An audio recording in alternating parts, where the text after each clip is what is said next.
친박단체들, 제가 박사모들한테 폭행당한 영상들이 왔는데 너무 심각해. 막 멍이 들어있어. 이거 국민의 생명과 안전을 지키지 못한 거거든요. 이거 책임을 물어야 돼요. 예. 3.1절에 촛불 집회 방해한 것도 그렇고, 이 모든 범죄들에 대해서 이거는 국민의 생명과 안전, 그리고 재산을 보호해야 된다는 정부의 가장 기초적인 임무를 방기했기 때문에, 예.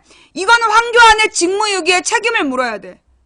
경찰청장하고 황교안의 직무유기에 책임을 물어서 이들을 사법적인 조치를 해야 된다. 예. 그리고 친박단체의 주모자들, 김진태와 그 일당들은 내란 선동죄로 김진태, 김평우 서석구 이런 사람들은 내란 선동죄로 걸어야 된다. 그래서 얘네들도 고발해야 돼요. 무엇보다 김평우는 법조인이면서 어떻게 저런 개소리를 하냐고. 탄핵 심판에 재심을 청구하겠다. 이 사람이 자기의 지위가 판사 출신 변호사라는 거를 가지고 탄핵 심판의 결과에 대해서 자기는 불복종하고 재심을 청구하겠다라는 표현을 했어요. 그러면 일반적인 국민들은 탄핵 심판에 대해서 재심 청구가 가능한 줄 알잖아. 근데 여러분, 탄핵 심판은 단심제예요. 재심이라는 말은 재심을 할 수 있다라고 정해진 재판만 재심이 가능해요. 근데 탄핵 심판은 단심제야. 한 번밖에 안 하는 거야. 그런데 재심을 청구한다는 말 자체가 허위 사실을 공표하여 국민을 선동하고 국론을 분열시키고 그 다음에 아스팔트를 피로 물들겠다는 자들에게 논리적 명분을 줬기 때문에 이거는 분명히 법적 처벌을 받아야 된다. 예. 이석기도 그런 말 안 했어. 12년형을 받고 있는 이석기도 그렇게까지 말 못했어요. 예. 이석기가 만약에 그렇게 얘기했으면 아마 종신형을 받았을걸? 이거 나는 이번에 그 친박단체에서 주장한 아스팔트 피바다 드르륵 갈겨버려 계엄령을 선포하고 다 잡아넣어라 이런 표현들은요 분명히 이거 사법적 처벌해야 된다. 나는 다음 대통령이 그거 그냥 넘어가면 안 된다고 봐. 나는 바로 그러면 탄핵하겠다는 운동을 전개할 거야. 다음 대통령이 돼서 국민을 공포에 떨게 했던 그 이 내란 선동자들을 그냥 용서하고 넘어가면 안 된다고 봐요. 예. 자, 그럼 어떻게 해야 되느냐? 대통령이 돼가지고 직접 그들을 처벌하면 뭐라 그럴까? 뭐 좀스럽다 어쩌다 지랄하겠죠? 그러니까 시민단체들이 해야 돼. 시민단체들이 이 내란 선동한 자들을 검찰에 고발을 해야 돼. 검찰 고발을 해서 윤석열 검사나 이런 사람한테 고발을 해가지고 얘네들 내란 선동죄로 이석기랑 똑같은 형에 처해져야 된다. 지금 이 사람들이 자기네들이 미국으로 그냥 도망갈 생각하는 것 같아. 이거 탄핵 심판 끝나면 미국으로 도망갈 생각으로. 왜냐하면 이제 자기네들은 미국에서 살던 사람들이야. 김평우도 미국에서 살다 왔대. 그러니까 이 사람이 이 탄핵 심판은 어떻게든지 개판 만들어 놓은 다음에 그냥 도망가면 되는 거야. 그래서 나는 빨리 김평우에 대해서 오늘이라도 고발하고 이거 출국 금지 시켜야 된다고 봐.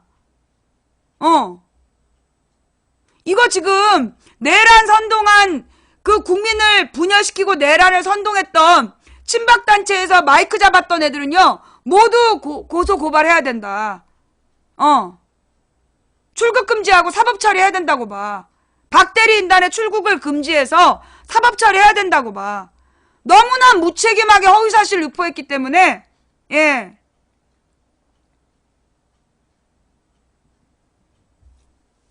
자, 그 얘기 다시 한번 강조했고요. 자, 그 다음에 이제 이 사드 얘기로 돌아가서 이제 사드 얘기로 갈게요. 시간이 별로 없으니까. 자, 이 사드 지금 우리가 이 사드를 왜 받는 거야? 미국 때문에 받는 거잖아.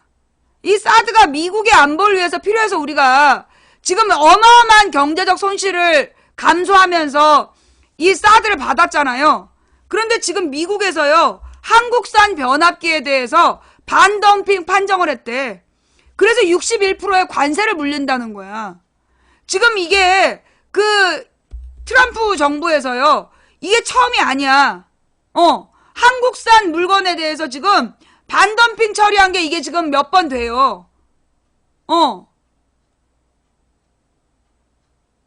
이거 지금 뭐 하자는 거냐고.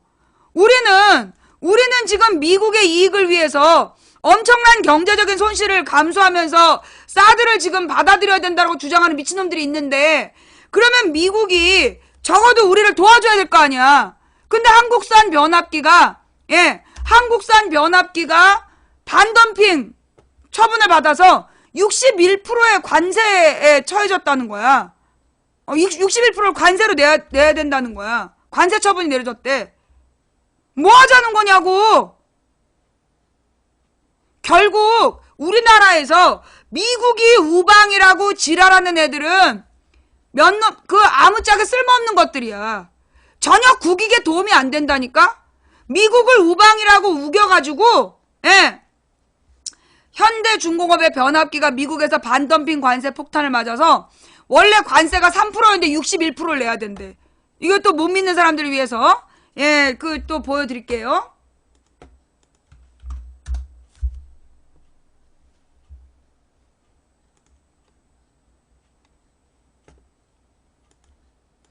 한국산 변압기가 미국에서 반덤핑 관세 폭탄을 받아서 원래 3%였던 관세가 61%가 됐대.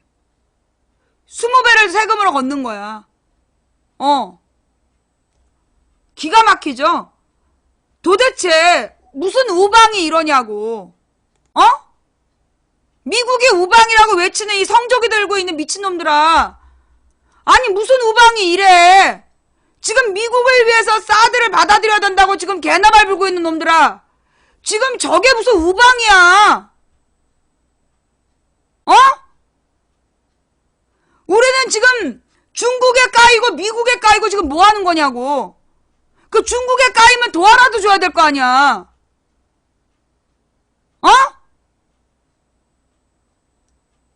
자, 그 다음에 이제 이 사드 문제에 대해서 해법이 있다. 이 송민순 전 장관이 인터뷰를 했어요.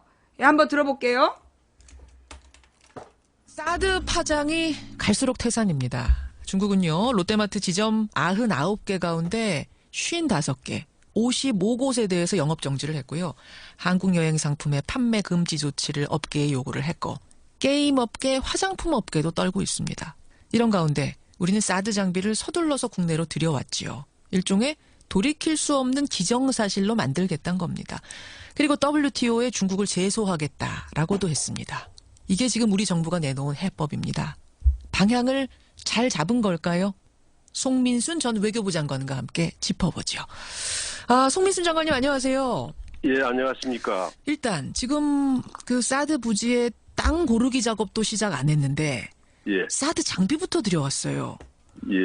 요거는 어떻게 해석해야 됩니까? 이거는 뭐 우리 뜻입니까? 미국 뜻입니까?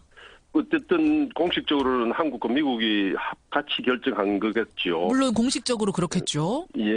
그런데 뭐 아무래도 표면상 이제 1차적인 명분은 북한이 또 핵 미사일, 특히 이제 미사일 실험을 최근에 바로 했지 않았습니까? 그렇죠.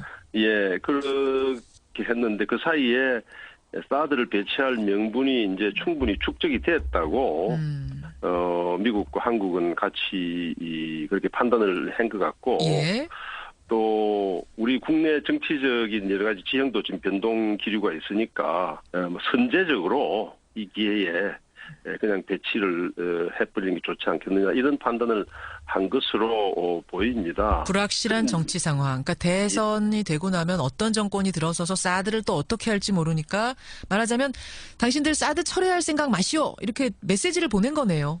그런 걸로 보입니다. 기본적으로 이게 이제 미국으로서는 이게 대중 견제의 틀에서 이 사드가 이 미사일 방어망의 한 부분입니다. 소위 MD라고 그러지 않습니까? 미국이 거대하게 전 세계에 만들고 있는 그 MD 체제. 그 중에 하나의 핵심 부분이죠. 그때 그거를 이제 배치를 해야 되는데 이제 명분이 축적됐다는 걸로 그렇게 이제 판단을 한 것 같습니다. 근데 진짜 성주 한 곳에 이거 사드 나가지고 우리 안보에 큰 득이 되는 거, 실효성이 있는 건가? 어떻게 보십니까? 근데 우리 안보는 국가 전체, 또 특히 그 중에서도 국가 전체를 다 방어해야지만 가장 그 북한에 근접해 있는 수도권 아닙니까? 또 이 수도권에 대해서는 사드가 방어를 할 수 없다는 것을 예. 미국과 한국이 공식적으로 밝혔지 않았습니까? 수도권은 어렵다고 말을 했어요. 예, 만약에 북한이 우리가 사드를 같은 그런 미사일을 방어망을 써야 될 상황이 될 정도로 북한이 공격을 한다면은 예. 북한 전체를 초토화시킬 수 있는 우리의 응징 능력을 그걸 강화하는 것이 더 오히려 북한의 공격을 억제하는 효과를 갖는다고 저는 그렇게 봅니다. 이 말씀을 돌려 말하면 성주에 이 사드 2대 놓는 걸로는 큰 방어 능력, 큰 안보에 도움은 안 된다. 지금 이 말씀을 하신 건데 네. 황교안 총리는 한 발 더 나가서 미국의 전술 핵을 한반도에 배치하는 건 어떠냐 이런 뭐 시사하는 발언을 했습니다. 이건 어떻게 보세요? 이 전술 핵은 이제 그건 한국을 아예 핵 전장으로 이 세계에서 가장 집중된 핵 전장으로 만들겠다 이렇게 이야기를 하는 건데 전술 핵은 전략 핵 무기보다도 예. 사용 가능성이 높은 무기입니다. 그렇죠. 그러나 그게 일단 사용이 되면은 그다음은 이제 핵 전쟁의 상승 효과로 더 큰 에스컬레이션이 되는 거죠. 걷잡을 수 없이 가는 거죠. 그렇습니다. 지금 무기가 많으면 나라가 안보가 되는 걸로 생각하는 이 국가 지도층의 생각이 예, 예. 이게 저는 문제라고 생각을 합니다. 근데 아니 중국도 너무한 게 자신들은 곳곳에다가 사드에 버금가는 무기들을 배치해놓고 있으면서 왜 우리한테는 그 뭐 놓지도 못하게 하고 뭐 보복을 하겠다는 둥 군사적 조치하겠다는 둥 우리도 안보 주권이다 이렇게 주장할 수 있는 건 아닌가요? 중국에 대해서는 적어도? 저는 뭐 지금 중국이 하고 있는 행동은 전혀 하나도 받아들일 수가 없습니다. 그렇지만 중국의 사정은 또 알아야 됩니다. 어떤 건가요? 중국은 자기 집 대문 앞에 예. 바로 CCTV를 놓는 거다 이렇게 지금 생각을 하는 겁니다. 아 대문 앞에 CCTV를 놓는데 집안을 비추는 CCTV를 놓는 거예요. 어디서 아니, 많이 우리가 듣던 바로 소리죠. 앞에다가 CCTV를 놓고 예. 중국의 대문을 다 감시를 한다. 이렇게 이제 지금 성주에 있는 사드의 로켓이 문제가 아니고 예. 그게 이제 레이더. 엑스밴드 레이더. 예, 엑스밴드 레이더를 자기 안을 다 본다 이렇게 보는 건데 당연히 우리가 우리의 안보를 위해서 할 수 있는 해야 되지만은 예, 중국이 예. 볼 때는 중국은 이게 우리 한국과의 문제를 보는 게 아니라 미국과의 문제를 보거든요. 그렇게 보는 거죠. 중국 자신은 예를 들어서 그런 레이더 장치를 미국 본토 어디 워싱턴 LA 바로 앞에다가 이렇게 장치를 하지는 않는데 못하는데. 예, 미국은 한반도에 이걸 둔다 이렇게 보는 거고 한국 핑계 삼아서 우리를 지금 들여다보고 있구나 미국이. 그게 기분 나쁜 거죠. 그런 게 기분 나쁜 거죠. 그러면서 이제 우리가 안보 이야기 하는데 예. 중국은 이렇게 생각할 겁니다. 어떻게? 그래 안보 주권으로서 사드 레이더 장치하면은 중국도 자기들이 지금 알게 모르게 하고 있는 행동 자체가 안보적 차원에서 한다. 우리도 안 보. 이렇게 이야기를 하면은 이제 서로 이제 빗나가는 말만 되는 겁니다. 그게 현재의 상황이라고 보입니다. 악순환이 되는 거네요. 그러니까 우리도 안보 주권이다 하면서 무기 놓고 그쪽도 안보 주권이다 하면서 무기 놓고 무기가 점점 한반도로 모이고 화약고가 되고 뭐 이렇게 좀 안 좋은 상황으로. 중국이 볼 때는 안보라는 게 꼭 무기만 갖고 안보를 하는 게 아니라 예. 자기들을 들여다보는 무기를 장치하는 걸 막기 위한 각종 방안을 동원하는 게 자기의 안보 수단이다. 이렇게 또 생각을 할 겁니다. 계속 이렇게 갈까요? 미국이 이제 이거 막아보겠다고 미국 내에 있는 중국 업계에다가 과징금 물리기도 하고 또 미국 함대를 하나 한반도로 보내기도 하고 뭐 이러고 있는데 미국이 이렇게 압박하면 중국이 좀 사그라들지 않겠습니까? 사드를 레이더 장치를 특히 예. 레이더 장치를 여기에 성주에 배치를 하고 있는 한은 예. 아마 중국으로서는 물러서기가 어렵지 않겠느냐. 물러서기가. 이런 전제를 하고 예. 이런 전제를 하고 우리가 대책을 세워야 됩니다. 미국이 한국에서 이렇게 해서 자기의 목을 조르고 있는 상태에서 그럼 이렇게 살자라고 중국이 그냥 물러앉아서 평세로 돌아갈 거라고 우리가 생각을 한다면은 예. 우리가 지금 그 판단이 틀릴 수 있습니다. 그렇군요. 아까 그 말씀 딱 와닿네요. 그러니까 중국 집 앞에다가 CCTV를 우리가 지금 미국이랑 같이 하나 설치해서 골목을 비추는 게 아니라 그 집안을 막 들여다보고 있는 거예요. 담 넘어서. 그러니까 중국은 그런 거죠. 그런 상태에서는 한국하고 같이 앉아서 예. 웃으면서 밥 먹고 예. 악수하고 그렇게 잘 지내기 어렵다라는 신호를 계속 보내오고 있는 겁니다. 이 상황을 그럼 어떻게 풀어야 합니까? 어떤 해법이 나올까요? 고민 많이 하시죠, 요즘? 고민이 되는 거죠. 그렇죠. 국민의 한 사람으로서. 예. 근데 이게 이제 문제가 중국과 미국의 이 거대한 세력 싸움이거든요. 예.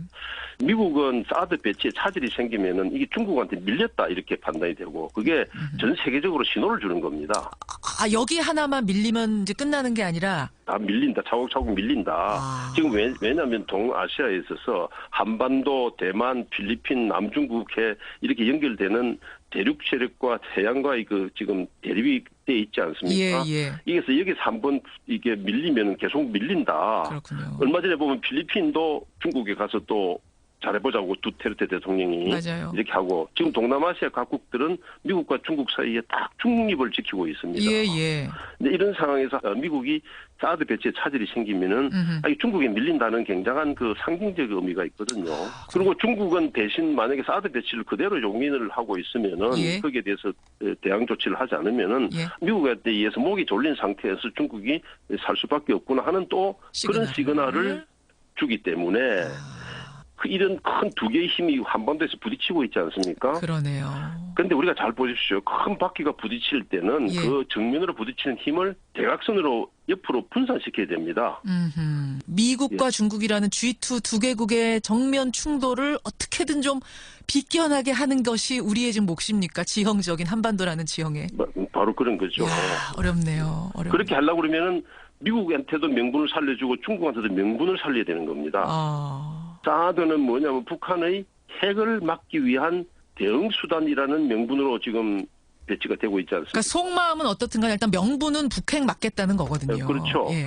그러니까 북한 핵 문제를 풀어나가는 실마리를 푸는데 한국이 앞장을 서야 이 거대한 충돌의 힘이 서로 비껴가게 하는 구도를 만드는 겁니다. 그런데 문제는 북한은 지금 우리를 상대로 하려고 하는 게 아니고 미국의 대북 제재와 미국이 북한하고 관계를 정상화하고 그렇게 군사훈련도 좀 조정을 하고 그렇게 해야 우리도 핵 개발 안 하고 잘 살 수 있다 이렇게 이야기를 한단 말이에요. 항상 그렇게 얘기하죠. 카드를 미국이 쥐고 있다 이렇게 되는 거 아닙니까? 그러니까 미국이 갖고 있는 카드를 한국이 동원을 해서 북한의 핵을 개발을 중지시키도록 하고 거기에 중국이 지금 충분히 중국도 역할을 한 게 아니거든요. 비핵화를 위해서. 그렇죠. 이렇게 한국, 미국, 북한, 중국 이렇게 넷이서 모여서 이렇게 풀어나가는 그런 틀을 만드는 것이 우리가 갖고 있는 유일한 길입니다. 지금 아예 그냥 사드 배치를 철회하면 어떻겠느냐. 그게 가장 쉽고 단순한 해법 아니겠느냐라는 주장도 나오는데 거기에 대해서는 어떻게 보세요? 사드 배치는 아까 제가 말씀드린 미국은 철회를 안 할 겁니다. 거기도 그러니까 물러서 이야기는 사드 배치 결정은 사드 배치 결정 자체는 두는 겁니다. 그래서 사드에서 지금 중국이 핵심으로 간주하는 건 X밴드 레이더거든요. 그 레이더는 아직 지금 도착을 안 했고, 그렇죠. 그다음에 레이더를 현장에 배치하는 것은 그거는 일단 시간을 좀 조정을 하자. 그러면서 중국에 대해서 이거 북한 핵 문제에 대해서 미사일 실험 안 하겠다는 그런 선언 정도를 중국이 받아내라. 그럼 우리가 그 다음에 또 다른 조치를 건설적인 조치를 선순환 조치를 하겠다. 이런 틀을 만들어야죠. 그래서 아직 마지막 카드가 완전히 던져진 건 아닙니다. 그렇군요. 마지막 카드는 남아 있다. 살릴 수 있다. 이제 지금 정부 태도도 중요하지만 어쩌면 곧 집권을 하게 될 다음 대선 주자 태도 굉장히 중요한 거겠네요. 네. 그런데 지금 제가 조금 실망스러운 것은 다음 대선 주자들의 일부는 이게 좀 선거를 앞두고 표를 계산해서 그런지 이미 배치된 결정은 바꿀 수 없다고 했다가 다음 정부에 넘기라고 했다가 이게 아주 모순되는 입장이거든요. 좀 모호한 입장들이 나오죠. 그런 그 표 계산은 이게 정치 계절이 되면 사람들이 굉장히 바보 같은 결정을 잘합니다. 정치 계절에는 바보 같은 결정을 많이 하는데 집권을 하겠다고 그러면 입장을 분명히 해야 집권해서라도 우리 국민뿐만 아니라 미국이나 중국이나 다른 나라에 대해서 당당하게 협상을 할 수가 있을 겁니다. 그러니까 지금 고민해라. 해법 지금 고민해서 국민 앞에 그거 내놔라 이런 말씀이세요. 방향은 분명하게 해야죠. 방향 내놓고 국민들께 보여라 이 말씀이 선택받아라. 그렇습니다. 알겠습니다. 여기까지 말씀 듣겠습니다. 송민순 장관님 고맙습니다. 네, 감사합니다. 송민순 전 외교부 장관이었습니다. 자, 지금 이 사드 문제를 얘기하면서 안보 떠드는 놈들이 뭐라고 얘기하면 전술핵을 배치하겠다. 그러면서 핵무기를 우리나라에도 배치한다 뭐 이런 주장을 막 하고 있어요. 그게 누구야? 그 이명박 박근혜의 잔당들이야. 그죠? 그런데 여러분, 우리나라에 전술 핵무기가 배치되면 그 전술 핵무기 발사 권한은 누가 갖고 있을까요? 그 발사 권한 누가 갖고 있어? 미국이 갖고 있어. 지금 우리나라는 전시작전 지휘권이 없어. 우리나라에서는 전쟁 시 어떤 조치를 취할 수 있는 자체 결정권이 없는 나라야. 그게 전시작전 지휘권이라는 건데 그 전시작전 지휘권을 미국이 갖고 있는 거야. 그런데 지금 봐봐. 미국이 우리에 대해서 봐주는 게 있어 없어? 없어. 경제도 안 봐주고 외교적으로도 안 봐주고 우리가 중국에다 까이고 있는데도 아무런 조치도 취해주지 않아. 지네들 필요에 따라서 누르고 싶으면 누르고 안 누르고 싶으면 안 누른다는 거야. 배치하면 뭐하냐고. 쏠 권한도 없으면서 전술핵 어쩌고 저쩌고 또 이 개소리로 국민들을 선동하고 있는 거죠. 이게 첫 번째 안보 논리의 구멍이고 개소리라는 입증이에요. 또 하나가 뭐냐. 자, 이렇게 해서 지금 미국이랑 중국이 한반도에서 지금 막 대립을 하는 거야. 그래서 둘이 각자 힘 대결하면서 힘자랑을 우리 앞에서 하는 거야. 그래서 지금 정면 대결하겠다는 거야. 이 모든 이유는 뭐 때문이야? 우리가 분단국가라서 그래. 우리가 이렇게 결국은 우리가 경제적으로 지금 이렇게 당하고 있는 이유가 미국은 미국대로 당하고 미국에서 당하고 중국에서 당하고 계속 이렇게 당하고 있는 이유가 뭐 때문이냐면 우리가 분단국가이기 때문이에요. 우리가 분단국가라는 것 때문에 그걸 이용해서 일본, 중국, 미국, 러시아 각자 자기네들의 이익을 챙기면서 우리를 삥 뜯어 먹는데 자, 여기서 중요한 건 북한은 삥 뜯길 게 있어 없어? 없어. 그러면 주로 삥은 누가 뜯기는 거야? 우리가 뜯기는 거야. 결국 이 분단 국가 때문에 남한에서 계속 삥을 뜯기고 있는 거야. 그지? 그래서 답이 뭐야? 평화통일. 지금 우리가 더 이상 미국, 중국, 일본, 러시아한테 삥 뜯기지 않고 안정적이고 평안한 경제활동을 할 수 있는 기본이 뭐냐면 평화통일이다. 그래서 망치부인의 5월 투쟁 두 번째는 평화통일 노력. 첫 번째가 국정원 해체, 두 번째가 평화통일투쟁. 예, 요 두 가지가 앞으로 망치부인이 집중해 나갈 부분이다. 예, 자, 그 얘기. 그래서 통일이 답이다. 그래서 제가 여름에 독일을 가는 이유가 그 독일에서 종교개혁 500주년을 준비하는 사람들이 주장하는 게 평화래. 전 세계가 극우화되고 그 극우화되는 분위기 속에서 가난하고 힘없는 사람들이 고통받고 있는데 그 원인이 뭐냐면 결국은 이 탐욕 때문이다. 그래서 이 하나님의 뜻은 평화다. 그래서 평화를 주제로 한 그 평화 캠프가 열리는 거예요. 그래서 우리나라의 학생들과 미국에 있는 학생들과 전 세계의 청소년들이 모여서 평화 캠프를 운영한대. 그래서 내가 그거를 취재를 가는 거야. 그래서 내가 가서 그래서 베를린을 갈 거래요. 그 캠프의 그 프로그램이. 그러니까 이제 이 베를린에 가서 평화 통일에 대한 이야기를 망치 부인이 준비하고 있다. 8월 달이지만 예, 그것도 이제 그 하나님의 장기적인 계획 중에 한 부분이다. 예, 라는 거. 여기까지 얘기를 했고. 자, 그 다음에 결국은 이 사드 배치로 인한 피해는 온전히 우리 몫이기 때문에 이 사드 문제, 이거를 풀 수 있는 답이 지금 이 송민순 장관은 뭐라고 얘기를 하냐면 레이더는 오지 말라 그러고 그 발사대만 들여오는 게 어떠냐. 이게 지금 유일한 해법이라고 얘기해요. 자, 그래서 그 발사대를 성주에 갖다 놓겠다는 거야. 자, 그런데 여러분, 그러면 경북은 타겟이 되는 거야. 북한의 타겟 또는 중국의 타겟, 이 장거리 미사일의 타겟이 되는 거야, 경북 지역이. 그러니까 발사대만 가져다 놓는 것도 정확한 해법은 아니라는 거야. 다만 X밴드 레이더를 갖다 놓는 게 아니기 때문에 중국이 지금 막 분노하고 있는 명분은 사라지겠지. 그러나 그게 근본적 해결책은 아니라는 거야. 결국 사드 문제를 해결하는 답은 딱 하나야. 평화통일. 뭐? 사드 문제를 해결하는 정답은 레이더 빼고 발사대만 들여오는 게 아니라 평화통일. 평화통일의 길을 여는 게 사드 문제의 답이라고. 그죠? 우리가 평화통일하면 사드가 필요가 없어. 그죠? 평화가 밥이다. 지금요, 무슨 얘기가 있냐면, 이제 경제단체들끼리 지금 이제 사드 때문에, 이 입장이 지금 나눠지고 있다는 거야. 정부 단체가 조금 나서줘야 된다라고 얘기하고, 그러면서 사드 대처에 대해서 둘로 나뉜 경제계. 국가 안보라는 문제라서, 나서기 힘든 면도 있지만, 야, 롯데나 화장품, 여행업체, 정부가 적극 나서야 된다. 지금 다 굶어 죽게 생긴 거야, 이 사람들이. 제조업체에선 좀 더 지켜보자. 입장차가 뚜렷하다. 상의 무협 등 이러지도 저러지도 못하고 침묵. 지금 화장품 파는 매장의 점원들 하루하루 파리 목숨이들잖아. 이 모든 게 누구 때문이야? 지금 이게 이 박근혜와 황교안에 미친 사드 때문 아니야. 이게 지금 대기업만 당하는 게 아니라 소매상의 점원들까지 다 파리 목숨이야. 중국의 사드 보복이 확대되는 가운데 경제계가 중국의 보복이 제조업으로까지 확대될 가능성에 대해 엇갈린 전망을 하면서, 여러분, 이미 중국은요, 우리나라 중소기업 제품도 수입 안 하겠다고 선언했어. 지금 중국에 무슨 까르푸라든가 중국에 있는 외국 기업체의 마트들도 한국 상품 불매를 선언했어. 그렇기 때문에 이게 지금 우리나라 제조업에 영향을 미치는 거야.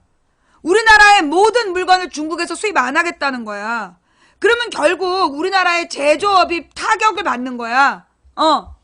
지금 제조업으로까지 확대될 가능성에 대해서 전망을 이제 엇갈려서 하는 거야. 당장 어려움을 겪는 롯데그룹은 롯데, 그 다음에 화장품, 여행업계는 해결을 위해서 정부가 보다 적극적으로 나서야 된다라고 주장하는데, 피해를 보지 않는 제조업계는 중국의 움직임을 좀 더 지켜보겠다 하면서 신중한 입장이라는 거야. 이에 따라 경제단체들은 이러지도 저러지도 못하고 침묵을 지키고 있다. 자, 그런데 이미 중국에서 LG 배터리, 삼성 배터리, 전기자동차에 들어가는 배터리 거절했잖아.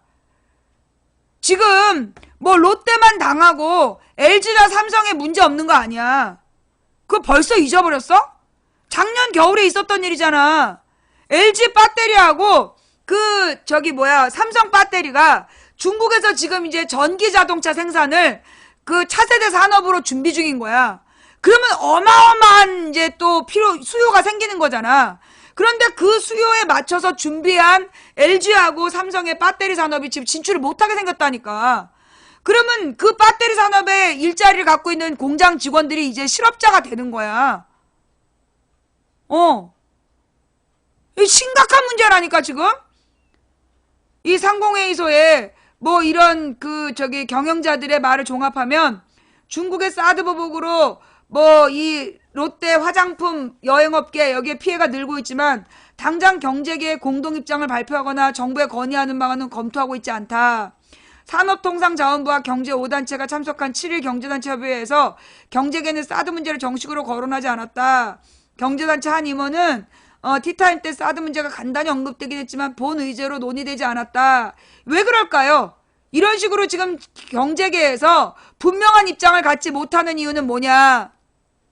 우리나라의 재계가 대부분 정부하고 불순한 거래를 해서 형성된 애들이야.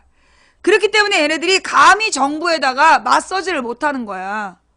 근데 이렇게 맞서지 않고 이 정부에 대한 대처 노력을 하지 않기 때문에 얘네들은 이제 경영권에 대한 책임을 물어야죠. 그죠? 예. 자, 지금 중국의 내몽고에서도 한국 제품 불매 운동이 일어나고 있다. 심각하죠? 예. 자, 이 한국 제품 불매 운동이 이게 문제는 뭐냐면요. 이게 정서의 문제로 퍼지는 게 문제야.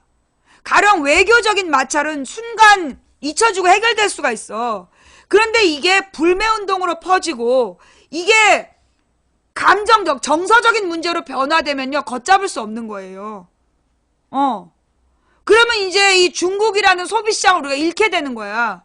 근데 지금 전 세계에서 중국만큼 소비 능력을 갖고 있는 나라가 드물어요. 물론 싱가포르라든가 몇 개 잘 사는 나라들인데 그런 나라들은 한국산에 대한 수요가 없어. 우리보다 잘 사는 작은 나라들은 한국산에 대한 수요가 없다고. 지네들 내부의 힘이 다 필요하기 때문에. 그러면 한국산에 대한 그나마 수요가 있을 수 있는 데가 중국이었는데 결국은 삼성이나 LG가 직격탄 맞는 거야.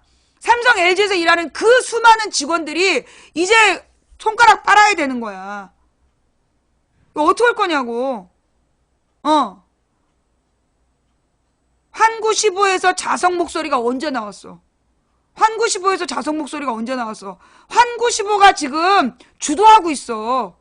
환구시보가 중국의 정부기관지라서 환구시보가 반중 감정을 주도하고 있고, 다른 이제 그 중국 소비자들이 그런 반한 감정을 자제하자고 주장하고 있다라는 거야. 뭐 좀 알고 얘기해. 환구시보가 지금 반중 감정을 주도하고 있다니까. 예. 지네들이 굉장히 많이 아는 것처럼 떠들고 앉아있어. 예. 지금 중국 한인의 사드 보복의 학업 생계 불안, 대책 촉구. 지금 한국인 직원들도 다 잘리고 있고요. 그 다음에 심지어 그 전셋집에서 한국인 나가라고 그런대잖아. 당장 유학하고 있는 학생들이 새 집에서 쫓겨나고 있어 지금. 물론 그 자성 목소리라는 게 있을 수 있어요. 그러니까 이 중국에서도 합리적인 사람들이 있고, 그리고 이제 지금 이걸 주도하는 게 누구냐면 중국의 관변단체야. 혐한 문화를 주도하는 게 중국의 관변단체야. 그러니까 중국의 공산당 그 기층 조직에서 요 혐한 분위기를 주도하고 있고, 이 한국 물건을 좋아하는 중국인의 이제 중국 내 지한파들은 그런 문화에 지금 반대하고 있는 게 맞아요. 그런데 지금 그 반대하는 목소리는 우리 정부가 기대하는 것만큼 크지 않다는 거야. 실제로 그런 무시하는 목소리가 크다면 한국으로 오는 여행자들의 숫자가 줄지 않아야 돼. 그런데 지금 제주도에서 우수수 전부 다 취소되고 있다는 거 아니야. 그지?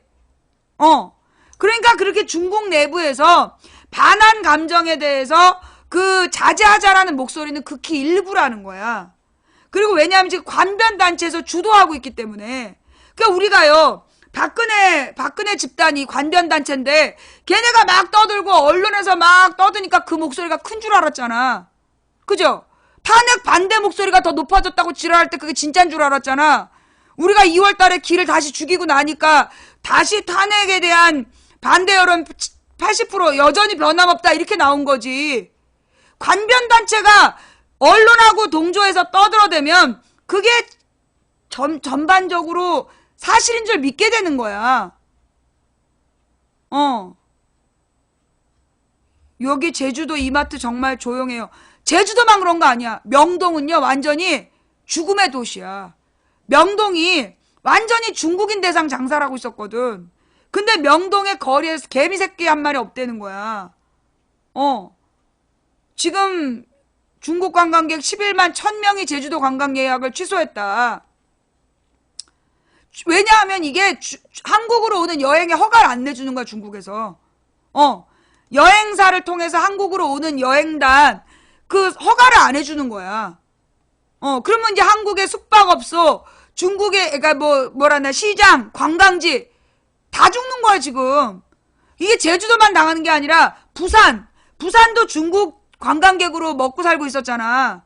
서울도 마찬가지고. 지금 관광객은 다 중국인들이 먹여 살렸어, 관광지를. 저 무슨 제이드 가든인지 뭔지 그런 거. 그거 다 중국 관광객들이 돌아다녀가지고 먹고 살았는데, 지금 이게 중심지만이 아니라 한국의 모든 관광지가 중국인들 대상으로 장사하고 있었다니까. 지금 심각한 상황이야. 그런데 아무 대책 없이 사드를 배치해가지고 오로지 그 이명박 박근혜 잔당들의 대선 표를 위해서 저지랄 한 거 아니야. 미친 것들이죠. 응. 자, 그 다음 내가 어저께도 하려다가 못한 게 있어. 뭐냐 하면 내가 그 양승태 수상하다 그랬잖아. 양승태 대법원장이 지금 이정미 헌법재판관의 후임자를 지금 발표할 필요가 없는데 굳이 발표를 했어. 근데 그냥 일반적으로 그런갑다 했단 말이야. 그런데 알고 보니까 지금 대법원의 대법관을 지명해야 되는데 그거는 지금 안 하고 있다는 거야. 그리고 지금 사법부 내부에서 지금 사법 개혁을 해야 된다라고 외치는 그런 목소리를 내는 판사들이 있었대요. 그런데 그 판사들을 인사조치를 한 거야. 발령 냈다가 되돌렸다든가 그랬대. 불이익을 준 거야. 그래서 여기에 대해서 지금 이제 이 법관 130명이 이거 해명해라. 뭐 하는 거냐. 지금 사법권 독립을 침해하는 거다. 그래서 지금 사법파동이 일어날 위기다. 예. 이거 내가 볼 때는 이게 골문 게 터진 거야. 왜냐하면 이제 이명박 때부터 사법부가 썩기 시작했어. 어떻게 썩었냐면 이명박 때 그 한나라당이 170 몇 석이었잖아. 176석이었어. 그 새끼들이 그때 법을 바꾼 거야. 그래서 사법부의 인사에 국회가 개입하는, 정부가 개입하든가 국회가 개입하든가 뭘 바꿨어요. 그리고 난 다음에 사법부가 이상한 판결들을 막 내린 거야. 양심에 따라 판결하면 이 박살을 내버리는 거지. 근데 지금 이제 이 양승태가 이제 그러면서 이제 사법부 내부에서 판사들이 자괴감을 느끼고 있었단 말이야. 그런데 그 사법개혁의 목소리를 냈던 판사들에게 재갈을 물린 거야. 그래서 이게 지금 대법원에서 사법파동을 촉발하고 있다. 전국 판사들 법원행정처의 위법 지시 진상규명 판사회의를 요구하고 있다. 자, 대법원이 판사들의 사법개혁 움직임을 저지하려고 법원행정처 판사에게 부당한 지시를 내렸다는 의혹과 관련 8일 전국 법원의 판사들이 판사회의 소집을 요구하고 나섰다. 옛날에 노무현 정부 때요. 우리법연구회라는, 그러니까 이제 이게 왜 중요하냐. 이거 어저께 했어야 되는데 못했어요. 이게 왜 중요하냐면 제가 이제 여러 번 설명했지만 다시 한번, 오늘이 이제 마지막 시사방송이 될 수도 있기 때문에 설명할게요. 어느 나라나 그 나라가 민주주의 국가다 할 땐 두 가지가 필요해. 첫 번째, 법치주의. 사람에 따라서 달라지지 않는 법 앞에 평등한, 모든 사람에게 평등하게 법 적용을 하는 법치주의가 있어야 돼. 법치주의 원칙이라는 게 뭐냐면 그 사람에 따라서 처벌이 달라지지 않고 같은 죄는 같은 벌을 주는, 그게 법치주의야. 법에 따라 통치한다는 원칙이 만인은 법 앞에 평등하다. 그게 법치주의야. 두 번째가 뭐냐면 사법부의 독립이야. 어느 나라가 민주주의 국가려면 반드시 필요한 두 번째가 사법부가 독립되어 있어야 된다는 거야. 우리가 의원 내각제하고 대통령제 들어봤죠. 모든 민주주의 국가들이 대부분 두 가지 체제를 갖고 있어. 하나가 의원 내각제고 하나가 대통령 제도야. 많은 유럽 국가들이 의원 내각제야. 대통령이 아니라 총리를 파견해가지고 총리가 행정 책임을 지는, 그게 의원 내각제. 그 다음에 대통령제는 우리나라, 우리나라, 미국, 프랑스 이런 나라들이 대통령 제도. 그런데 의원 내각제나 대통령 제도나 반드시 지켜야 되는 게 뭐냐면 사법부의 독립이야. 사법부는 그러니까 이게 무슨 얘기야? 의원 내각제는 대통령, 그러니까 행정부 최고 책임자하고 입법부의 최고 수장이 일치되어 있는 거야. 그래서 입법부에서 법을 만들어서 행정부가 집행하는 게 한 몸으로 움직이는 거, 그게 의원 내각제야. 그럼에도 불구하고 이 나라도 반드시 분리되어 있는 게 사법부의 독립이야. 사법부는 입법부나 행정부의 영향을 받지 않고 반드시 독립적으로 행동하게 되어 있다. 이게 사법부의 독립이야. 대통령 제도는 대통령, 국회, 사법부가 다 분리된 거, 요게 대통령 제도고, 의원 내각제는 행정부 책임자하고 국회 책임자가 하나로 움직이되 사법부만 독립되어 있는. 그래서 사법부의 독립이라는 건 그 나라가 민주주의 국가냐 아니냐의 기준이 되는 거야. 그런데 우리나라의 이 사법부가 이게 아니라, 이거 오해하지 마. 이 우리나라의 사법부가 이명박 때부터 계속 사법부의 독립권이 훼손된 거야. 아주 불공평한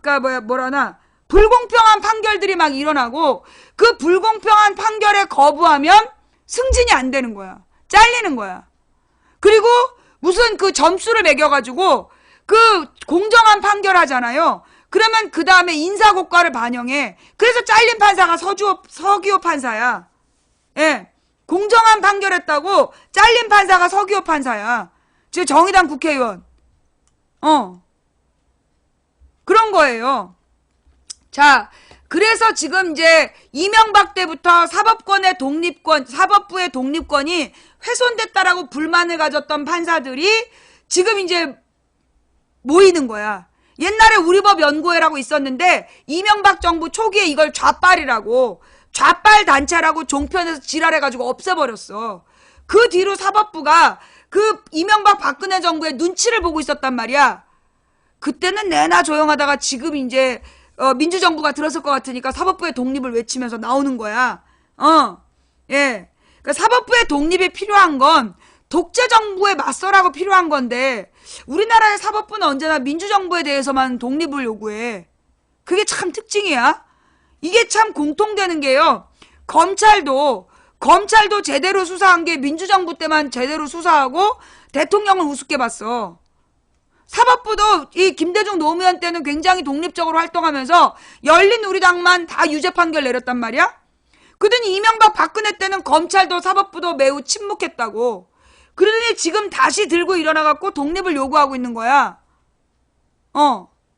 나는 이 사법부의 독립이 의미를 가지려면 이명박 박근혜 때 권력에 줄대고 줄 섰던 놈들에 대해서 스스로 자체적으로 변호사가 되더라도 그 전관 비리 이런 거에 협조하지 않을 때 나는 사법부의 독립성에 대해서 믿을 수 있어요. 예. 즉 검찰이나 사법부가 이명박 박근혜 때는 권력에 침묵하다가 지금 이제 민주정부가 되니까 막 움직이는 거 아니냐라는 의혹이 든다는 거지. 그러면 지금 사법부 기를 죽여야 되냐? 그건 아니야. 왜냐하면 사법부 안에서 정상적인 판사들도 있었어요. 예, 정상적인 판사들도 일부 있었어. 일부. 3분의 2는 이명박 박근혜에게 하수인 노릇했어. 그러니까 내가 유죄지. 내가 선거법 위반으로 유죄받은 거 나는 그 판사들이 썩었기 때문이라고 생각해. 아니, 그 사실을 적시한 게 영향력 있는 언론인이라며.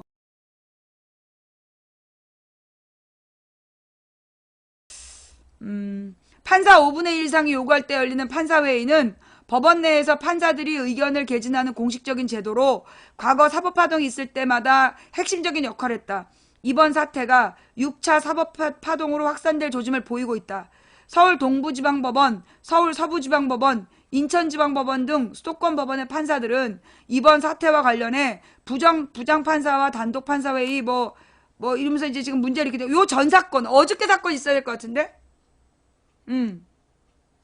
예, 이게 지금 어제 뉴스에 연속해서 나온 거라 요거 전 뉴스가 있어야 될 것 같아. 예. 어제 이제 법원행정처에서 부당한 인사가 있었어요. 예. 어제 법원행정처에서 부당한 인사 조치가 있었는데 그 사람이 대법원을 비판했다는 거야. 대법원을 비판했었던 사람이라서 부당한 인사 조치가 이루어진 거 아니냐, 이런 의혹이 어저께 나왔어. 근데 어제 그 대법관이 고머식이라는 대법관이 사실이 아니라고 밝힌 거에 대해서 지금 전체 판사회의를 열어서 문제를 삼겠다라고 얘기하고 있는 거라고. 예. 기본권 침해 전국 판사들 강력 항의. 그래, 이게 먼저 나온 뉴스죠. 이게 어제 뉴스야, 어제.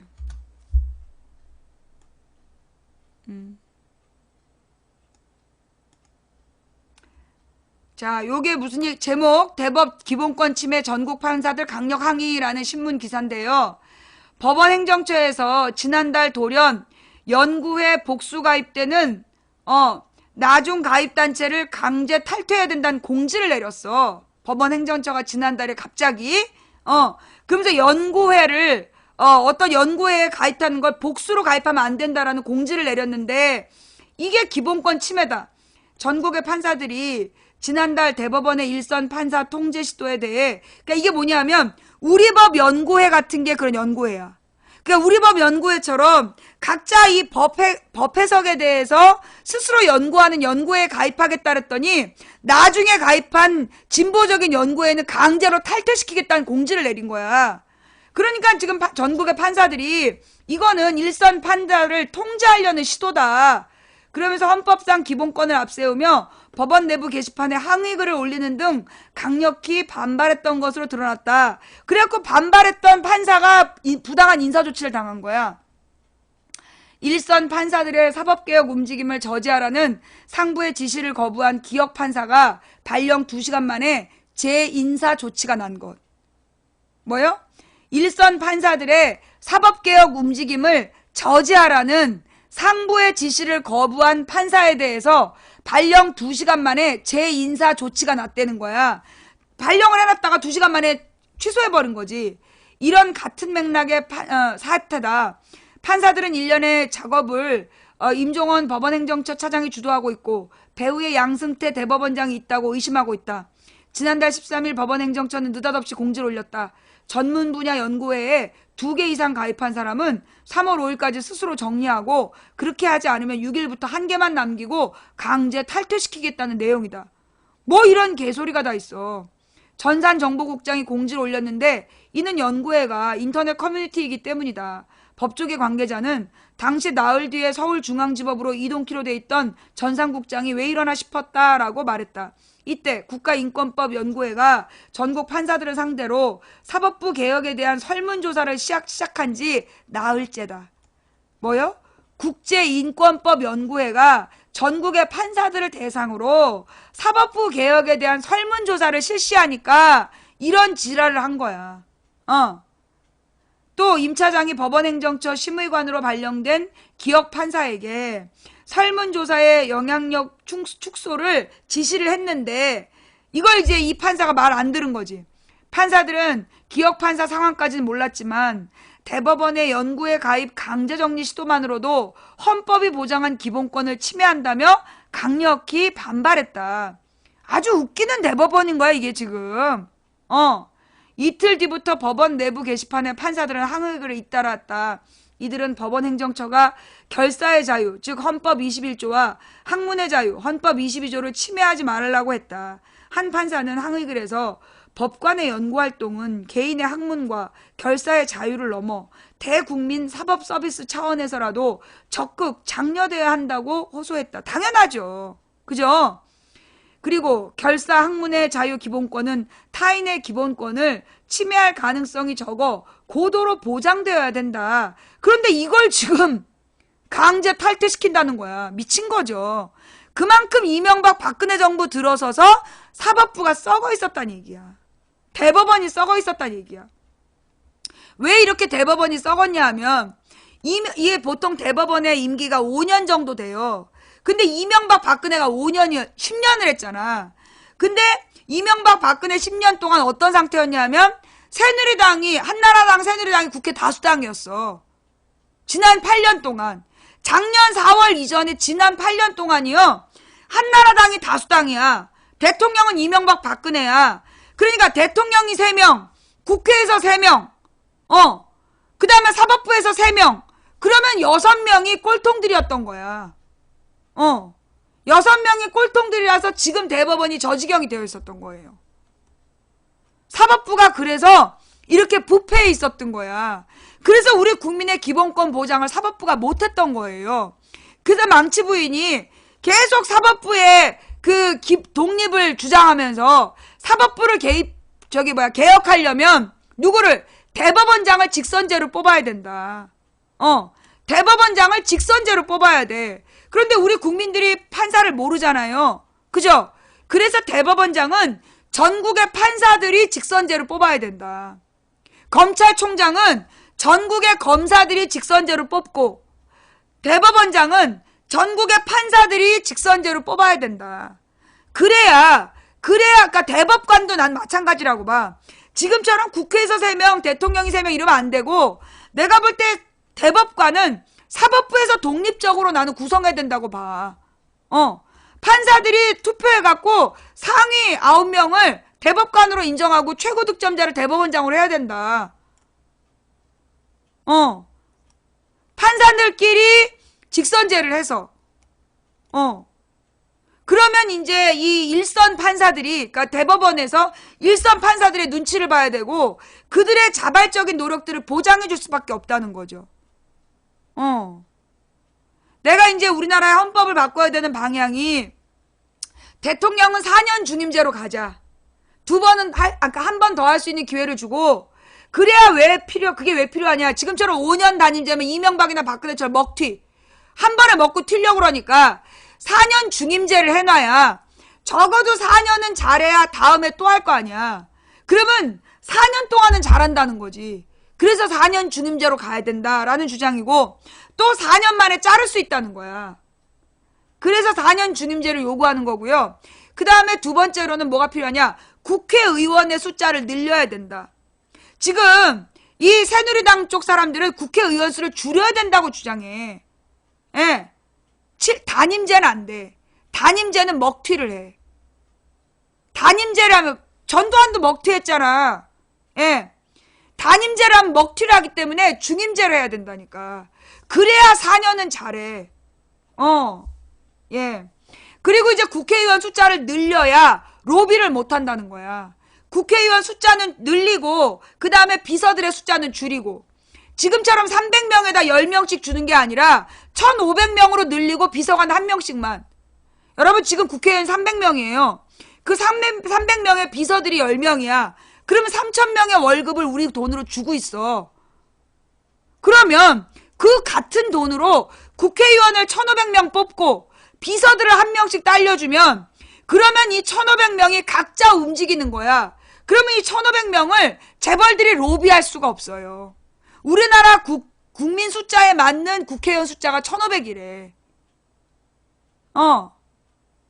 지금 1명이 10명의 비서를 두는 이유가 감시해야 될 기관이 너무 많기 때문인데, 10명이 그러면 다 일을 하냐? 아니야. 국회의원의 10명의 비서 중에 윗대가리 높은 것들 5개는 뭐하고 다니냐면 줄 서고 다녀. 국회의원 줄 서고 다니고, 막 정보를 얻으러 다니고, 술 먹고, 기자들이랑 술 먹고 이러고 다닌단 말이야. 그러다 보니까, 그래서 모든 거는 그 보좌관들이 술 얻어먹고, 1명의 국회의원들한테 뇌물로 들어가는 거야. 잘못된 판단을 하게 하는 거죠. 그래서 차라리 국회의원을 1500으로 늘리고, 보좌관들을 1명씩만 붙여주는 거야. 1명씩만 붙여주고, 운전도 네가 해라. 아니, 지금 서울시의원들 보좌관 1명 붙여주고요. 기사도 안 대주는데 일 잘해요. 광역단체 의원들 일 잘한다니까? 그런 것처럼 국회의원들도 그렇게 해야 돼. 그래서 특권을 없애야 돼. 특권을 없애고, 그리고 이 1500명이 되면 이 사람들이 각각 그 기관들에 대해서 섬세하게 들여다보고 감시할 수 있다는 거죠. 그러니까 국정감사가 잘 된다는 거지. 그게 방향이에요. 그러니까 대통령은 4년 중임제로 간다. 그 다음에 국회는 1500명으로 인원을 늘려야 되고, 보좌관의 숫자는 1명씩으로 줄여야 된다. 똑똑한 보좌관들은 국회의원 출마하면 되는 거야. 뭐 이렇게 당황해. 그리고 사법부는 판사들이 대법원장을 직선제로 뽑아야 된다. 그리고 검찰청장을 검사들이 직선제로 뽑아야 된다. 그래야 정부의 지시에 따라 권력의 개가 되지 않는 거야, 검찰청장이. 그리고 국회 산하에 고위공직자 비리 수사처를 두고, 그래서 검사들을 감시하는 기구를 둬야 되는 거야. 일단 검찰청장을 검사 직선제로 뽑으면 그러니까 위에서 찍어 누르는 게 아니라 밑에 검사들의 입장을 봐야 되기 때문에 일단 검찰의 독립성이 보장이 돼. 그럼에도 불구하고 검사들끼리 지네들이 서로 봐줄 수 있잖아. 그러니까 고위공직자 비리 수사처를 만들어서 검사나 행정부 중앙을 감시하는 거야. 그렇게 하면 보다 더 깨끗한 정치가 되고, 그 다음에 판사들에 대한 모든 인사권은 사법부에서 알아서 해야 되고, 그래서 판사들이 투표해서 대법원장을 뽑아야 된다. 그 다음 전관 비리를 없애야 되는데, 무슨 얘기냐? 부장 판사나 부장 검사는 변호사 개업을 막아야 된다. 개업을 하더라도 5년에서 10년 지난 다음에 개업하게 해야 돼. 그러면 당장 실업자가 되기 때문에 그 부장 판사나 부장 검사가 변호사 개업을 안 해요. 이 전관 그 비리를 없애려면 전관 예우라고 하지 마. 전관 비리야. 이 전관 비리가 왜 나오냐? 부장판사가 되려고 막 똥꼬 빨아가지고 된 다음에 딱 변호사가 되잖아. 그럼 부장판사 출신이기 때문에 부장판사 출신 변호사가 변호사로 이름을 올리면 무조건 다 편들어줘. 요게 판사들의 비리야. 요 전관 비리를 없애야 된다고. 그러려면 어떻게 되냐? 부장판사나 부장검사들은 10년 동안 변호사 개업을 못하는 법을 만들어야 돼. 그러면 10년 동안 손가락 빨아야 되니까 감히 그만두지 못하고 명예롭게 부장판사나 부장검사로 명예퇴직한다는 거지. 예. 알아듣겠어요? 네. 우리가 이제 그런 방향으로 이제 나중에 개헌 얘기가 나오면 나는 이제 그 방향의 개헌을 요구할 거야. 예. 자, 그래서 지금 이제 이 사법부의 내부에서 지금 이 판사들의 그 사법개혁 움직임은 굉장히 긍정적이다. 이게 김대중 노무현 때는 사법부가 독립되어 있었어. 한마디로 대통령 눈치를 안 봤지. 그랬더니만 그 여당 유죄 야당 무죄, 그건 난 공정한 판결이 아니었다고 봐. 예. 예, 그래서 지금 이제 판사 130명이 진상규명 청원을 하고 있는데 응원을 보내면서 사법부의 독립은 공정해야 된다. 공정한 판결을 위한 사법부의 독립이어야 한다. 예. 그래서 사법부의 자체 개혁 움직임이 어떤 분위기를, 어떤 결론을 내는지, 어떻게 발전되어 가는지 우리가 관심을 갖고 지켜보자. 자, 오늘 방송 여기까지. 예, 오늘 하고자 한 얘기는 여기까지예요. 자, 여러분, 제가 내일은요, 내일 오전 10시에 방송할 거예요. 예, 내일 오전 그 10시에 방송을 해서 먼저 앞풀이를 하고 그 다음에 11시부터 탄핵 심판의 결과를 같이 지켜볼 거예요. 그래서 파면이 결정되든 기각이 결정되든 그 결과와 앞으로 향후의 전망에 대해서 이야기를 할 건데요. 여러분, 내일 만약에 탄핵이 인용되면 절대 대통령 선거에 대해서 언급하면 안 돼. 대통령 선거에 대해서 언급하는 순간 내가 거기에 응답하면 난 선거법 위반이 돼. 그러니까 우리 매니저님들 내일 좀 긴장해 주시고요. 내일 대선 후보 얘기하는 사람은 무조건 다 강퇴. 예. 내일 그 탄핵 심판 결과 이후에 대선 후보에 대해서 얘기하면 무조건 강퇴. 예. 그리고 이제 탄핵 심판 이후의 방향에 대해서 얘기를 할 거고요. 그 다음 그 박사모들이 난동을 안 피운다면 저는 좀 잠수를 탈게요. 왜냐하면 제가 너무나 나댄다라고 보일 수 있기 때문에 만약에 탄핵이 인용되고 박사모가 난동을 피우지 않는다면 제가 당분간 좀 근신을 하면서 나는 그동안 잘못한 게 없는지 되돌아보는 한 2주일을 가질 거예요. 예. 그리고 나서 한 2주가 지난 뒤에 돌아오는 걸로 하고, 만약에 기각이 되면, 당장 이제 사태가 심각해지겠죠? 예, 사태 수습을 해야 되니까, 그러면 이제 그 근신은 없었던 일로, 투쟁 2기가 되는 거죠? 예. 자, 내일 어떤 결과가 나올지 두고 봅시다. 예, 내 휴가 갈 것 같죠? 휴가 가야죠. 예. 자, 내일 탄핵 인용하고, 망치부인 휴가 보내자. 자, 그래서, 내일 아침 10시에요. 내일은 아침 10시부터 낮에 2시까지만 방송할 거야. 내일 낮 2시까지만. 만약에 탄핵이 기각되면 계속 방송하는 거고, 탄핵이 인용되면 2시에 끝. 그리고 재방송 여부는 그날 방송 내용에 선거법 위반을 했나 안 했나 보고 재방송을 하고, 아니면 재방송도 없을 수 있어요. 예. 자, 그러니까 내일은 와가지고 그 물타기 하는 놈들 없도록 매니저님들 좀 긴장해 주시고요. 부탁 좀 드릴게요. 예, 내일은 좀 방 관리를 좀 신경 써 주세요. 예. 네, 거기 귀요미님 그쪽은 중계반이에요. 네. 기각되면 단두대에 서라. 여잔지 남잔지 모르겠지만 누가 단두대에 서야 돼? 박근혜? 하긴 박근혜가 남잔지 여잔지 늘 궁금했어. 그죠? 자, 아니면 네가 단두대에 쓸래? 구경해보자. 성능이 잘 되나? 자, 좌우지간요. 제가 부탁드리고 싶은 건 오늘 촛불 가고 내일도 이제 촛불이 가는데 제가 좀 걱정되는 게 뭐냐 하면 지금 촛불들이 내일 만약에 기각된다면 받아들일 수 없다.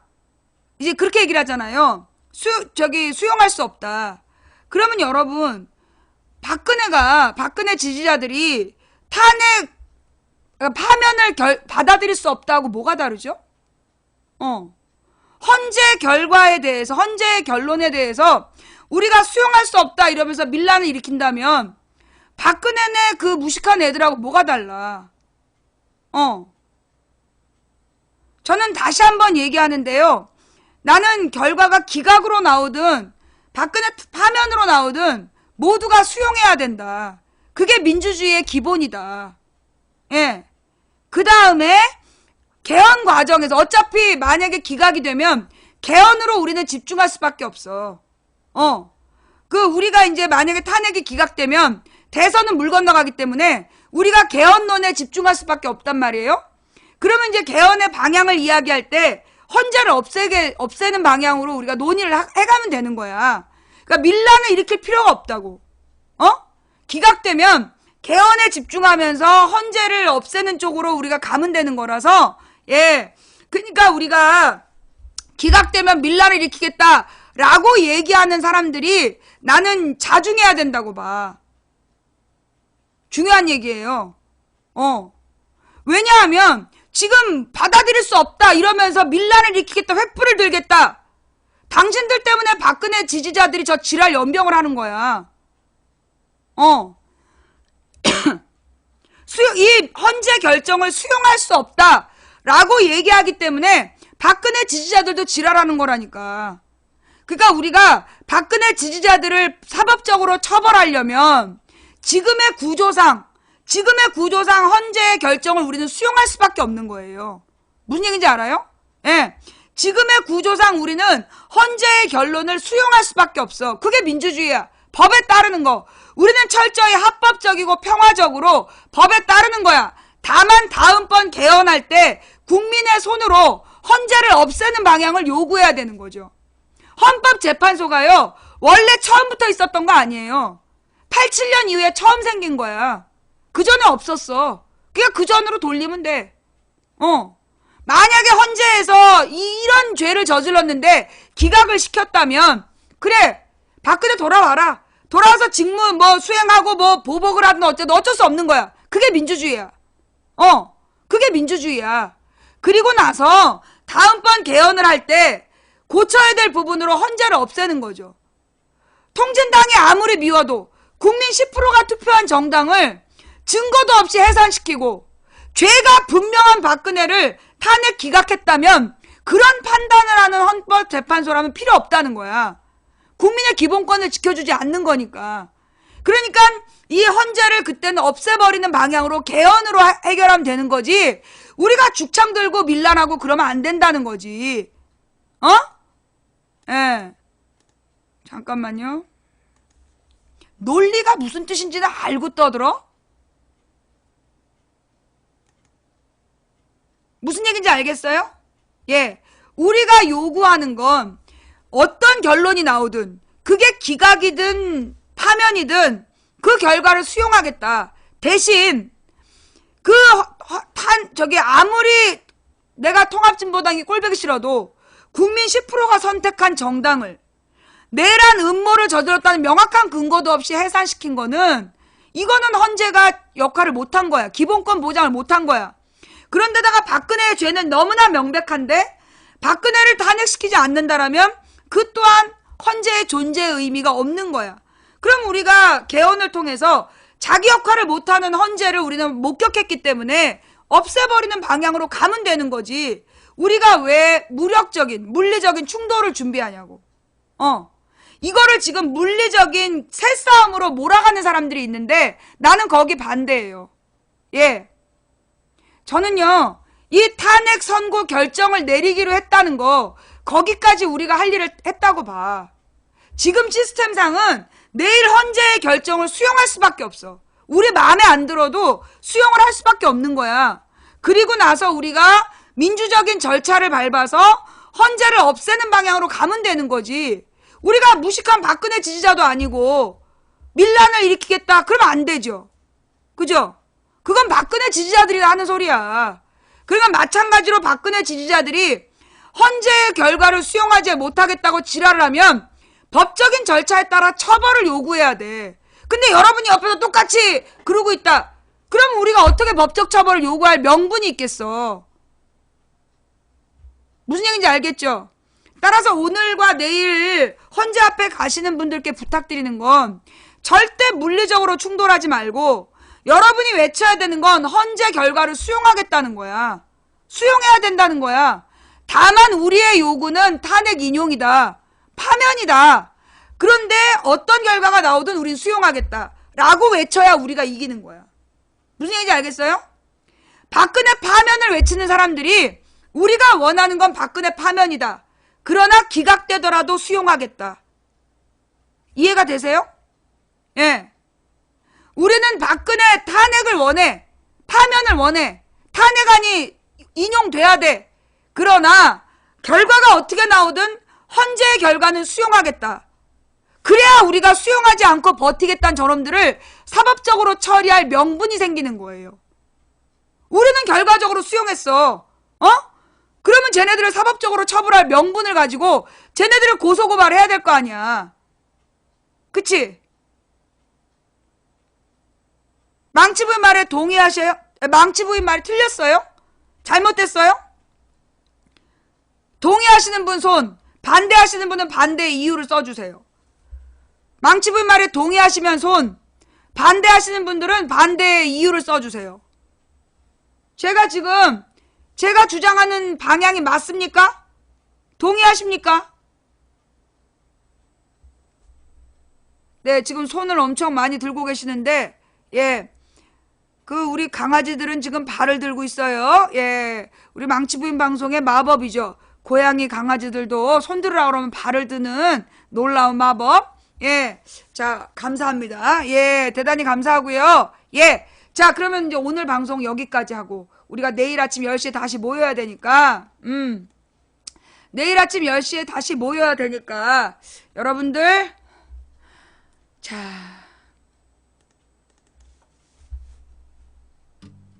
오늘 방송 어떻게 보셨어요? 볼만 하셨나요? 볼만 하셨다라면 업 눌러주시고요. 자, 안 드셨으면 내일 안 오셔도 되고요. 우리는 내일 아침 10시에 모여서 탄핵 선고를 같이 볼 건데 화면은 아니고 소리만. 화면은 저작권 때문에 같이 못 보고 소리만 같이 듣다가 그 결과에 대해서 해설하는 방송을 한 1시간 정도? 1시간에서 2시간 정도 하고 내일 방송은 그 2시 전에 끝날 것 같아요. 인용되면 2시 전에, 기각되면 어떻게 될지 몰라요. 예. 자,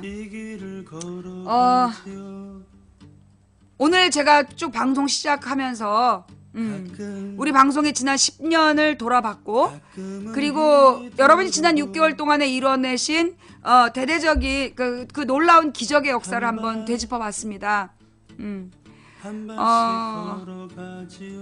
어떤 사람은 그게 망치 부인의 공이라고 얘기한 사람이 있는데 그건 분명히 틀린 얘기예요. 여러분이 11월에 기적을 이루어낸 건 여러분의 손으로 하신 거지 저는 아무것도 한 게 없어요. 저는 그냥 빈 주둥이로 떠들기만 했을 뿐이고 실제로 그 아름다운 평화 집회를 만들어내고 굽이굽이 어려운 순간에 지혜롭게 마음을 모아준 건 여러분이었어요. 우리 방의 시청자들이 마음을 모으면 정말로 모든 대우가 같은 방향으로 가줬어요. 그래서 우리는 오늘 여기까지 왔습니다. 여러분께 마지막으로 방송 부탁드리는 건 내일 어떤 결과가 나오든 민주적으로 수용하고 그 다음 단계를 밟아가자. 내일 우리가 어떤 어려움을 겪게 되더라도 우리는 함께 극복해 갈 것이다. 그리고 만약 내일 우리가 바라는 결과가 나온다면 그때 우리가 가져야 될 자세는 겸손함이에요. 승자의 겸손함이 없다면 그 승자는 곧바로 적이 돼요.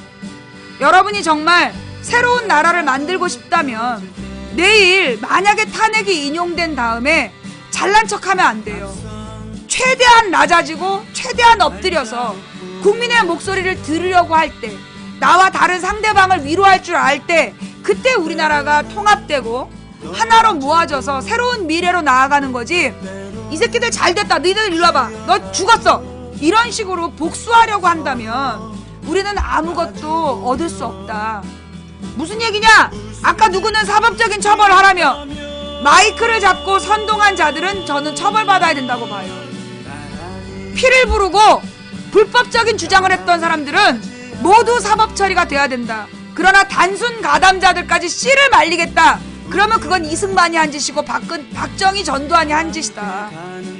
단순 가담자들은 우리가 포용해주고, 잘못을 시인하는 사람들은 포용해주고, 앞서서 잘못된 방향으로 이끌었던 자들에 대해서 명백한 법적 처벌을 물으려면 우리부터 민주적이어야 된다.